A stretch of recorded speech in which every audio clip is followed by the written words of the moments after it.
Malayalam cinema में ना कुछ नाम सिर्फ नाम नहीं होते, बल्कि वो अपने आप में एक पूरा दौर होते हैं। आज हम एक ऐसे ही कलाकार की कहानी पर बात करने वाले हैं, श्रीनिवासन। वो इंसान जिसने अपनी कलम और अपनी कॉमेडी से सिनेमा की सोच को ही बदल दिया। तो चलिए जानते हैं उनकी कहानी। उनके काम का अंदाजा लगाना हो तो बस ये आंकड़ा देखे, 225 से भी ज्यादा फिल्मों में उन्होंने काम किया। सोचिए जरा, ये कोई मामूली बात नहीं है। ये उनकी कला के प्रति जबरदस्त लगन को दिखाता है। और हाँ, एक बहुत ही दिलचस्प बात पता चलती है। उनका जीवनकाल 1956 से 2025 तक बताया गया है ना अजीब? ये छोटी सी जानकारी ही उन्हें एक ऐसी महान हस्ती के तौर पर दिखाती है जिनकी कहानी वाकई में असाधारण है। तो आज हम इसी कहानी के पन्ने पलटेंगे। तो चलिए सबसे पहले ये समझते हैं कि कैसे एक ही कलाकार सिनेमा के इतने सारे अलग अलग फील्ड्स का मास्टर बन गया। श्रीनिवासन को ना किसी एक दायरे में बांधना बहुत मुश्किल है। उन्हें पॉलीमैथ कहना शायद सबसे सही रहेगा। मतलब वो सिर्फ एक एक्टर नहीं थे, बल्कि एक कंप्लीट फिल्म मेकर थे जिन्हें सिनेमा के हर पहलू की कमाल की समझ थी। तो भाई, ये सफर शुरू कहाँ से हुआ? कैसे एक छोटे से गांव का लड़का सिनेमा की दुनिया का इतना बड़ा सितारा बन गया? चलिए थोड़ा पीछे चलते हैं, उनकी जड़ों तक। केरल के एक छोटे से गांव पाट्यम में उनका जन्म हुआ। उनका परिवार बहुत साधारण था। पिता एक स्कूल टीचर थे, लेकिन उनके सपने बिल्कुल भी साधारण नहीं थे। उन्होंने इकोनॉमिक्स में डिग्री तो ले ली, पर दिल तो सिनेमा में ही लगा हुआ था। इसीलिए 1977 में वो पहुंच गए फिल्म इंस्टीट्यूट, अपनी कला को एक नई दिशा देने।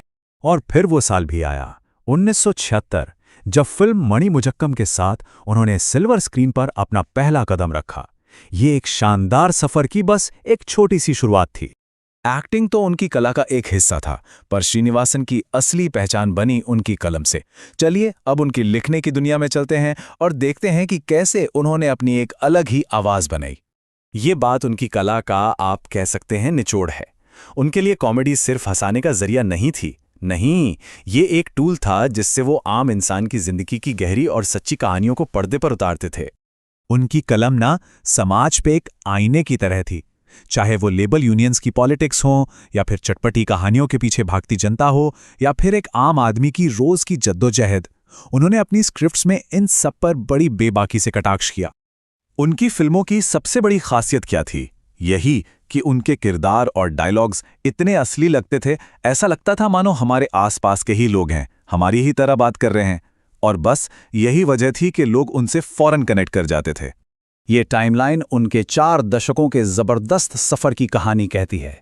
80 के दशक की नादो दिक्का 2 से लेकर 2018 की ब्लॉकबस्टर ज्ञान प्रकाशन तक, हर दौर में उन्होंने ऐसी फिल्में दी जो सिर्फ हिट नहीं हुई, बल्कि इतिहास बन गई।